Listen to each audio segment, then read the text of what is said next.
সংখ্যালঘু সম্প্রদায়কে বারবার রাজনৈতিক টুল হিসেবে ব্যবহার করা হয়, রাজনৈতিক ভোট ব্যাংক হিসেবে ব্যবহার করা হয়, কিন্তু দিন শেষে দেখা যায় তাদের পাশে কেউই দাঁড়ায় না। যখন ভোট নেওয়া হয়ে যায় তখন কিন্তু আর তাদের কথা মনে থাকে না। যখন হামলা হয় তখন সবাই প্রতিশ্রুতি দেয় যে বিচার করা হবে, কিন্তু কোনো একটি বিচার কিন্তু আমরা দেখতে পাইনি এই বাংলাদেশে। আমরা মনে করি একটি নতুন বাংলাদেশের আমরা স্বপ্ন দেখছি।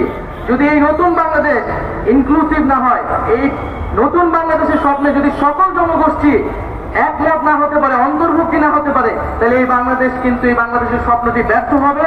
সেই জায়গা থেকে আমি মনে করি আমাদের আগের প্রজন্ম আমাদের একটি ব্যর্থ দেশ আমাদেরকে দিয়েছে, যেখানে স্বৈরতন্ত্র ফ্যাসিবাদ তৈরি হয়েছে, মানুষের সম্পদ লুট হয়েছে। আমরা সেই দেশকে নতুন ভাবে গড়তে চাই এবং সেই নতুন বাংলাদেশে আমরা সকল জনগোষ্ঠীর সমান অধিকার এবং সমান মর্যাদা